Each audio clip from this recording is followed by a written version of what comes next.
الحمد لله نحمده ونستعينه ونستغفره ونؤمن به ونتوكل عليه ونعوذ بالله من شرور أنفسنا ومن سيئات أعمالنا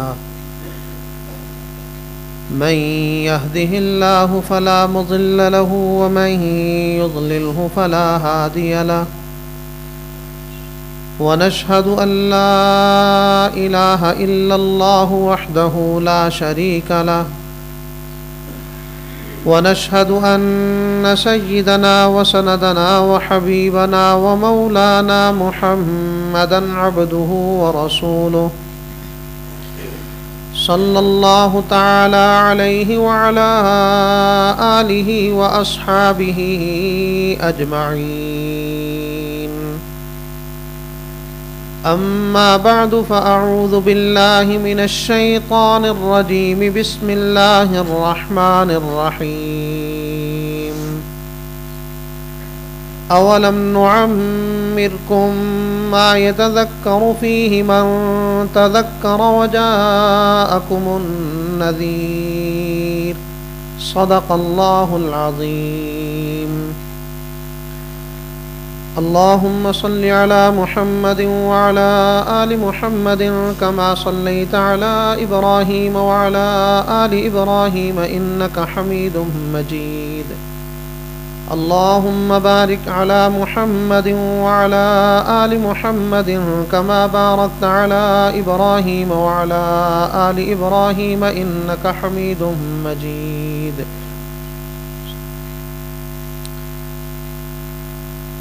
واجب الاحترام، واجب التعظیم حضرات علماء کرام اور میرے ساتھیوں، حضرت اقدس مولانا خبیب احمد گھمن دامت برکاتہم نے مجھے یہاں بٹھا دیا اور حضرت مفتی شبیر صاحب دامت برکاتہم کے حکم پہ حاضری ہوئی۔ حقیقت یہ ہے کہ ہم لوگ بھی یہاں سیکھنے کے لیے آتے ہیں۔ متکلم اسلام حضرت اقدس مولانا محمد الیاس گھمن دامت برکاتہم دامت فیوزہم، یہ سب انہی کا فیض ہے اور انہی کی شفقتوں اور محبتوں کا نتیجہ ہے کہ آج ہم لوگ یہاں پر جمع ہیں۔ میں کوئی آپ سے بڑا نہیں ہوں جو واعظ یا نصیحت کہوں، البتہ یوں کہہ لیجئے جیسے طلباء آپس میں بیٹھ کر تکرار کر لیتے ہیں، اسی طرح بیٹھا ہوں اور جو بات آپ حضرات سے کہوں گا آپ سے پہلے میرے کان بھی اس کو سن رہے ہیں، تو اللہ تعالیٰ سے دعا کرتا ہوں کہ اللہ تعالیٰ مجھے بھی آپ کو بھی اچھی باتوں پر عمل کرنے کی توفیق مرحمت فرمائے۔ دیکھیے، دنیا میں اللہ تعالیٰ نے بہت نعمتیں ہمیں دی ہیں اور ادھر سے احسانات کی کمی بھی نہیں ہے اور ہماری طرف سے ان احسانات کی بے قدری کی کمی بھی نہیں ہے۔ اور سب سے بڑی نعمت جو دنیا میں ہمیں ایمان کے بعد ملی ہوئی ہے وہ ہے فرصت، جو ہمیں اعمال صالحہ کے لیے دی گئی اور ہم اس فرصت کو خرافات میں ضائع کر رہے ہیں۔ امام بخاری رحمۃ اللہ علیہ نے کتاب الرقاق میں جو پہلی حدیث مبارکہ نقل کی، تصوف کے باب میں کہہ لیجئے کہ تصوف کی بنیاد جس چیز پر امام بخاری رحمۃ اللہ علیہ سمجھتے ہیں اور حضرت نے وہ روایت نقل کی، فرمایا کہ جناب نبی کریم صلی اللہ علیہ وسلم نے ارشاد فرمایا، نعمتانی مغبون فیہما کثیر من الناس الصحۃ والفراغ، کہ دو نعمتیں ایسی ہیں جن کے بارے میں اکثر لوگ غلط فہمی میں مبتلا ہیں، ایک ہے صحت اور ایک ہے فرصت۔ آج دیکھیے، اللہ تعالیٰ نے ہمیں صحت بھی دی ہے، ہمیں فرصت بھی دی ہے، اور ہر آدمی کے ذہن میں یہ خیال ہے کہ یہ صحت ہمیشہ رہے گی کہ نہیں رہے گی۔ ہر آدمی یہ سوچتا ہے، جیسے طلباء بالخصوص فرصت کے ایام گزار رہے ہیں اور ہم یہ سمجھتے ہیں کہ یہ رہے گی، یہ بھی نہیں رہے گی۔ مغبون فیہما کثیر من الناس، اکثر لوگ اس معاملے میں غلطی کا شکار ہیں، غلط فہمی کا شکار ہیں، اور پھر ایک وقت آتا ہے کہ بندے کے پاس یہ نعمت نہیں ہوتی، وقت ہے لیکن صحت ساتھ نہیں دیتی، اب یہ ترس رہا ہے کہ کوئی صحت ساتھ دے، میں کوئی اچھا عمل کر سکوں، لیکن صحت ساتھ نہیں دیتی۔ اور کبھی ایسا ہوتا ہے کہ صحت کیا زندگی ساتھ نہیں دیتی۔ آپ قبرستان میں جائیں، بہت سارے نوجوانوں کی قبریں ملیں گی جنہوں نے بڑھاپے میں توبہ کرنی تھی، لیکن زندگی نے ساتھ نہیں دیا اور موقع نہیں مل سکا۔ بہت سارے لوگ ایسے ملیں گے جو بے ریش یعنی داڑھی کو تراشنے والے، جنہوں نے یہ نیت کر رکھی تھی کہ بڑھاپے میں جا کے داڑھی رکھنی ہے، لیکن زندگی نے وفا نہیں کی، بڑھاپا نہیں ملا، وہ ایک غلط فہمی کا شکار تھے کہ بڑھاپا آئے گا۔ زندگی کا کیا اعتبار ہے؟ 43 سال کی عمر میں حضرت عمر بن عبدالعزیز رحمہ اللہ تعالیٰ کو زہر دے دیا گیا، اور پتہ نہیں چل رہا تھا بیماری کیا، چونکہ زہر کا کھانے میں فوراً پتہ نہ چل سکا، بیماری کی وجہ سے لیٹے ہوئے اور آنکھیں بند ہیں۔ طبیب آیا، طبیب نے آ کر چیک کیا، نبض دیکھی، کہنے لگا کہ زہر دے دیا گیا ہے اور زندگی خطرے میں ہے۔ حضرت نے فوراً آنکھیں کھول کے ایک جملہ کہا، فرمانے لگے جن کو زہر نہیں دیا گیا ان کی زندگی بھی خطرے میں ہے، اس لیے کہ زندگی کی کون سی ضمانت ہے، کون سی گارنٹی ہے؟ ہمارے پاس تو اس کی کوئی گارنٹی نہیں ہے۔ تو میں عرض کر رہا تھا کہ بہت سارے نوجوان قبرستان میں پہنچ گئے جنہوں نے بڑھاپے میں جا کے توبہ کرنی تھی، جنہوں نے بڑھاپے میں جا کے داڑھیاں رکھنی تھی، لیکن بڑھاپا نہیں دیکھ سکے۔ کسی نے کہا تھا در جوانی توبہ کردن شیوائے پیغمبری، وقت پیری گرگ ظالم میں شود پرہیزگار۔ جوانی میں توبہ کرنا یہ پیغمبروں کا مزاج اور شیوا ہے۔ بڑھاپے میں جب شکار کرنے کے لیے منہ میں دانت نہ ہو، شکار کیا ہوا مل جائے تو ہضم کرنے کے لیے پیٹ میں آنت نہ ہو، اس وقت تو بھیڑیا ظالم بھی پرہیزگار بن کے بیٹھ جاتا ہے۔ اب بوڑھے میاں کی توبہ اگرچہ حق تعالیٰ پھر بھی فرمایا کہ ان اللہ یقبل توبۃ العبد ما لم یغرغر، کہ جب تک موت کے یقینی قطعی حالات نہیں شروع ہوتے، یوں کہہ لیجئے فرشتہ نہیں سامنے آ کر کھڑا ہوتا، حق تعالیٰ دعا کو توبہ کو قبول فرما لیتے۔ یہ اس کی شفقت ہے، مہربانی ہے، ذرہ نوازی ہے۔ لیکن حقیقت اور حقیقی توبہ تو وہ ہے جب آدمی کے پاس گناہوں کی صلاحیت و استعداد ہو، پھر وہ آدمی گناہ کی طرف مائل نہ ہو۔ اب دیکھیے زندگی کتنی بڑی چیز ہے، اور یہ صحت، یہ فرصت، یہ فراغت کتنی بڑی نعمت ہے، ہم لوگ اس کی قدر نہیں کر سکے۔ امام شافعی رحمۃ اللہ علیہ نے ایک موقع پر ارشاد فرمایا مجھے صوفیاء کا ایک جملہ بہت پسند ہے۔ پوچھا گیا جی وہ کون سا جملہ؟ ارشاد فرمایا صوفیاء یہ کہتے ہیں کہ وقت ایک تلوار ہے، اگر تم اس تلوار کو نہ کاٹ سکے تو یہ تلوار تمہیں کاٹ دے گی۔ دیکھیے ہم یہ کہتے ہیں وقت بہت اچھا گزر رہا ہے، وقت گزرے جا رہا ہے، ایک وقت آتا ہے، وقت یہاں ہوتا ہے، ہم دنیا سے گزر چکے ہوتے ہیں۔ اور محدث ابو قیس رحمہ اللہ تعالیٰ سے کسی آدمی نے ایک دن کہا حضرت آپ ہر وقت گپ شپ نہیں لگاتے، تھوڑی دیر کے لیے بیٹھ کر گپ شپ لگا لیں، کوئی باتیں آپ سے کرنے کو جی چاہتا ہے۔ وہ لوگ اہل دل تھے، وہ اس دنیا کو قدر کی نگاہ سے دیکھتے تھے۔ فرمانے لگے ایک شرط پہ گپ شپ ہوگی۔ اس نے کہا شاید کوئی آسان شرط ہو۔ فرمایا یہ جو آسمان سے سورج ادھر سے چل کے ادھر آ رہا نا، تھوڑی دیر کے لیے جا کے اس کو روک لے، میں تیرے ساتھ بیٹھ کے باتیں کر لیتا ہوں، اس لیے کہ میری زندگی گزرتی چلی جا رہی ہے اور میں دنیا میں آخرت کی تیاری کے لیے بیٹھا ہوں۔ بلکہ مولانا حسین علی باوچنا والے رحمہ اللہ تعالیٰ آپ کے قریب ہیں، میں ان کے حالات زندگی میں پڑھ کے بہت حیران ہوا کہ ایک آدمی اگر ان سے ملنے کے لیے آتا نا، ضرورت سے زائد کوئی بات کرنے کی کوشش کرتا، حضرت خیریت پوچھتے، ضرورت پوچھتے، اور اس کے بعد فرماتے بھائی آپ نے بھی آخرت کی تیاری کرنا ہوگی اور مجھے بھی آخرت کی تیاری کرنی ہے، قیامت والے دن ملیں گے۔ کتنا عجیب جملہ ہمیں لگتا ہے۔ یہ بالکل اسی طرح ہے جیسے مدرسے کا اور وفاق المدارس کا امتحان سر پہ کھڑا ہو، پھر کسی طالب علم کو کہو کہ آؤ گپ شپ لگاتے ہیں، وہ کہتا اللہ کے بندے تو نے پیپر نہیں دینا، میں نے پیپر نہیں دینا، مجھے امتحان کی تیاری نہیں کرنی، تجھے امتحان کی تیاری نہیں کرنی۔ کوئی طالب علم اس وقت ہاتھ پکڑانے کے لیے تیار نہیں ہوتا، ہاتھ جھڑک دیتا، کہتا چھوڑو امتحان گزر جائے پھر بیٹھ کے گپ شپ لگائیں گے، چھٹیاں آئیں گی۔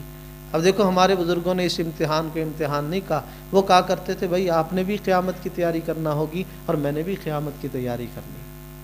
علامہ ابن حجر اسقلانی رحمہ اللہ تعالی فتح الباری کے مصنف اور بخاری شریف کے زبردست شارح، لیکن وہ صرف علم کی دنیا سے تعلق نہیں رکھتے، عمل کی دنیا سے بھی تعلق تھا۔ حضرت تصنیف کا کام کرتے، بخاری شریف کی شرح لکھ رہے ہیں۔ اس زمانے میں یہ پینسل اور یہ پین نہیں ہوتے تھے جن میں سیاہی مستقل کافی دیر تک چلتی ہے، وہ دوات ہوتی، قلم ہوتا، اس میں ڈبو ڈبو کر لکھا کرتے تھے، اور اس قلم کا کچھ دیر کے بعد وہ جو آگے خط ہوتا ہے نا وہ خراب ہو جاتا، پھر اس کو چاقو کے ساتھ سیدھا کرنا ہوتا۔ تو چاقو کے ساتھ جب اس قلم کے خط کو سیدھا کرتے، اس دوران تیسرے کلمے کا ورد کیا کرتے تھے۔ حضرت یہ کیا کرتے؟ لوگ یہ سمجھتے ہوں گے شاید ایسے خط اچھا لگتا ہوگا۔ فرمانے لگے وہ وقت عبادت میں گزر رہا تھا جو تصنیف میں گزرا، اب اس وقت کو کیوں ضائع کیا جائے، ایک اور عبادت اس وقت کے اندر کی جا سکتی ہے۔ اور اس کی وجہ کیا تھی؟ اس کی بنیادی وجہ یہ تھی کہ ان لوگوں کو پتہ تھا کہ یہ دنیا کتنی قیمتی چیز ہے، اس لیے کہ یہ بجائی کا موسم ہے، اس موسم میں بیجتے ہیں، بوتے ہیں، اور قیامت کٹائی کا موسم ہوگا۔ کبھی کسان کے گھر میں آپ مہمان ہو جائیں یا اسے دعوت دیں کہ آپ بجائی کے زمانے میں ہمارے گھر میں آئیں، وہ آنے کے لیے تیار نہیں ہوگا۔ اسے پتہ ہوگا کہ میں نے آج اگر بیج نہ ڈالا زمین میں، اگر آج بویا نہیں تو کل مجھے کاٹنا کیا ہے، کاٹنے کے لیے بھی تو کچھ ہو۔ حضور اکرم صلی اللہ علیہ وسلم ایک قبر کے قریب سے گزرے اور صحابہ کو اس موقع پر روک لیا۔ فرمایا یہ بتاؤ، یہ جو تم ہلکی پھلکی 2 رکعتیں پڑھ لیتے ہو اس کو کیا سمجھتے ہو؟ صحابہ نے عرض کیا جی ہم اس کو کوئی خاص عبادت نہیں سمجھتے۔ فرمایا تم نہیں سمجھتے نا، اس میت کو اگر زندگی دی جائے نا اور اس سے پوچھا جائے تو کیا چاہتا ہے تو وہ کہے گا صرف 2 رکعتیں پڑھنے کا موقع مل جائے۔ اور حضرت عبداللہ ابن عمر رضی اللہ تعالیٰ عنہ ایسے ہی ایک قبر کے قریب سے گزرے تو نفل شروع کر لیے زمین پر اتر کر۔ ایک ساتھی نے پوچھا حضرت یہ کیا وقت ہے؟ فرمایا کہ مجھے وہ حضور کا فرمان یاد آیا اور قبر والا یاد آیا، میں نے سوچا وہ 2 رکعت نفل کو ترس رہا ہے۔ ابن عمر اللہ نے تجھے تو زندگی، فرصت اور صحت دی ہے، تو پڑھ سکتا ہے۔ کہا مجھے احساس ہوا، میں نے فوری طور پر 2 رکعت نفل پڑھے۔ اور پھر برزخی زندگی ایسی ہے کہ اللہ تعالیٰ بعض لوگوں کے ساتھ، صلحاء کے ساتھ قبر میں زندگی گزارنے کا وہ موقع فراہم کر دیتے ہیں جس طریقے سے وہ زندگی دنیا کی گزارتے ہوئے لذت حاصل کر رہے ہوتے ہیں۔ جیسا کہ حضور اکرم صلی اللہ علیہ وسلم نے ارشاد فرمایا الانبیاء احیاء فی قبورہم یصلون، انبیاء علیہم السلام اپنی قبور مقدسہ میں زندہ ہیں، نماز پڑھ لیتے ہیں۔ اب انبیاء وہاں نماز کیوں پڑھتے ہیں؟ اس لیے کہ انہیں سب سے زیادہ لذت دنیا کی اسی عبادت میں آتی تھی۔ ارشاد فرمایا وقرۃ عینی فی الصلاۃ، میری آنکھیں ٹھنڈی تب ہوتی ہے جب میں نماز پڑھتا ہوں۔ تو پھر آنکھیں ٹھنڈی کرنے کا وہاں بھی ماحول دیا گیا۔ کسی نے امام بخاری رحمۃ اللہ علیہ کی قبر پر مراقبہ کیا، فرمایا کہ میں نے اس کیفیت میں ان کو دیکھا کہ ایک کاغذ ہے، ایک قلم ہے، اس کے ساتھ بیٹھے نا جیسے بخاری شریف لکھتے تھے ایسے حدیث لکھ رہے ہیں۔ امام ابو داود رحمہ اللہ تعالیٰ کو کسی نے خواب میں دیکھ کر پوچھا اللہ تعالیٰ نے کیا معاملہ کیا؟ فرمایا کہ جنت میں تخت لگا کے دیا، فرشتوں کی درسگاہ دی ہے اور کہا ان کو میرے نبی کی حدیثیں پڑھایا کرو۔ اب دیکھو کس زندگی، وہ حدیث پاک میں نا تحشرون کما تموتون و تموتون کما تحیون۔ اسی طرح ایک اللہ والے کا کسی کی قبر سے گزر ہوا اور وہ آدمی سارا دن قرآن پاک پڑھتا تھا، حق تعالیٰ نے قبر میں بھی اس کو قرآن دیا کہ قرآن پڑھا کر، اب وہ قرآن پڑھ رہا ہے۔ تو ایک اللہ والے کا وہاں سے گزر ہو گیا، اب آپس میں عالم کشف میں کہہ لیجئے ان کی آپس میں گفتگو ہوگی۔ اس نے کہا بھئی آپ تو بڑے خوش نصیب ہیں، قرآن پڑھتے ہیں۔ کہا الحمدللہ یہاں قرآن پڑھتا ہوں۔ کتنے پڑھ لیے؟ کہا جب سے انتقال ہوا ہے میں 70,000 قرآن پڑھ چکا ہوں قبر میں۔ اب جیسے آپ نے سبحان اللہ کہا نا تو اسی طرح وہ بھی کہنے لگے سبحان اللہ۔ تو کہنے لگے میرے ساتھ ایک سودا کر لو گے؟ کہا جی بتاؤ کیا سودا کریں؟ کہا میں اپنا 70,000 قرآن تجھے دیتا ہوں، مجھے اپنی سبحان اللہ ہی دے دے۔ اب وہ آدمی حیران ہوا کہ ایک سبحان اللہ اور ادھر سے 70,000 قرآن، یہ کیسے سودا ہے؟ انہوں نے کہا بھائی تیرا 70,000 قرآن ہے اور میرا اکیلا ایک سبحان اللہ، اس کی کیا حیثیت ہوگی؟ کہا پہلے میرے ساتھ سودا کرو پھر تجھے بتاؤں گا۔ اس نے کہا ٹھیک ہو گیا، 70,000 لے لیا اور کہا اس سبحان اللہ کا ثواب تیری روح کو وقف کر دیا۔ کہا اب بتا اس میں چکر کیا تھا؟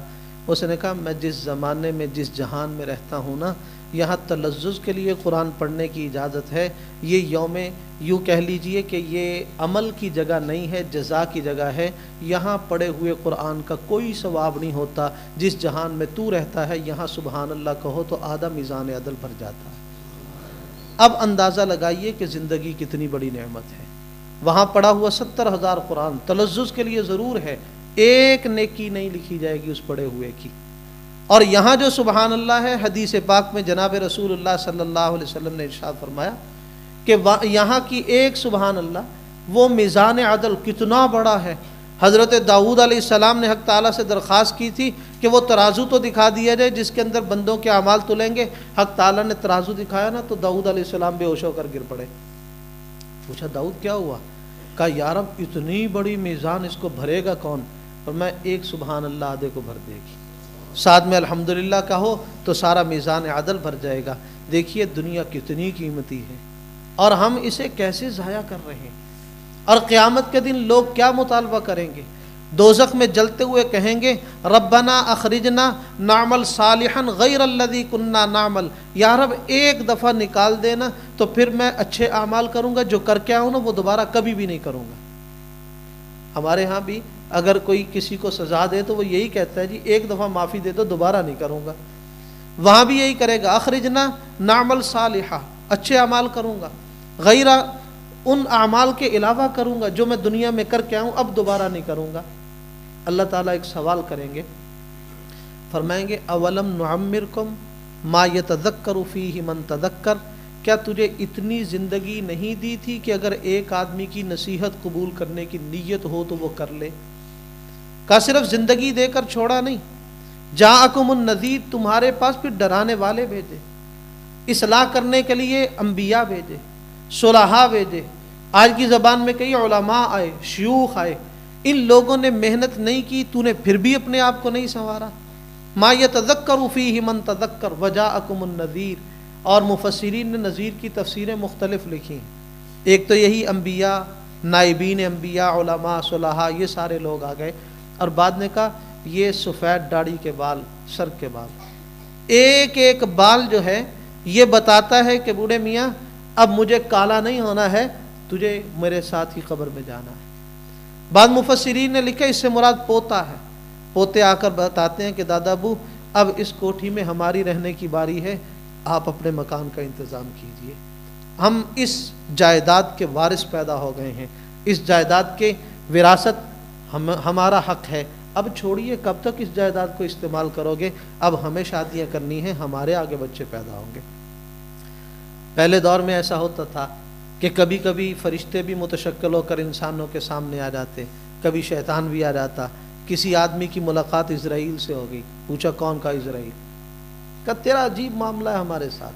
کہا میرا تمہارے ساتھ کیا معاملہ؟ کہا دیکھو کوئی آدمی ہو، اس کے وارنٹ گرفتاری بعد میں آتے ہیں، پہلے اسے عدالت نوٹس بھیجتی ہے، اور پھر اس کے بعد وہ نوٹس پر متوجہ نہ ہو، متنبہ نہ ہو تو پھر اس آدمی کو وارنٹ گرفتاری بھیجے جاتے ہیں، اور تو ہے اچانک آ ٹپکتا ہے، تیری طرف سے کوئی نوٹس ہی نہیں پہنچتا۔ اسرائیل نے کہا میں نوٹس بہت بھیجتا ہوں، تم میرے نوٹس کا نوٹس نہیں لیتے، تم ٹس سے مس نہیں ہوتے۔ کہا وہ کیسے؟ کہا زندگی میں کتنی دفعہ بخار چڑھتا ہے، تم کہتے ہو یہ جوانی کا ہے ٹھیک ہو جائے گا، اور زندگی میں کتنی دفعہ تمہارے اوپر ایسے مصائب آتے ہیں کہ موت کے قریب سے ہو کر واپس آتے ہو، تم نہیں نوٹس لیتے۔ پھر سفید بال آتے ہیں، تم نہیں نوٹس لیتے۔ تمہارے گھر میں پوتے پوتیاں پیدا ہوتی ہیں، تم نہیں نوٹس لیتے۔ میں نوٹس بھیج بھیج کے یوں کہو کہ تھک جاتا ہوں، لیکن تم نوٹس لینے والے نہیں ہو۔ تو حقیقت یہ ہے کہ یہ زندگی بہت قیمتی ہے، اور یہ فرصت کے لمحات بہت بڑی چیز ہیں۔ ایک بات اور عرض کر دوں، جب دنیا میں کوئی چیز ادھاری اور مانگوی لی جائے نا، اس چیز سے پورا وقت کام لیا جاتا ہے، یا یوں کہہ لیجئے اس سے تھوڑے وقت میں زیادہ کام لیا جاتا ہے۔ میں اس کی ایک مثال دیتا ہوں، اگر کوئی فیملی والے حضرات ہیں وہ سمجھیں گے، طلباء بھی اس کو سمجھیں گے۔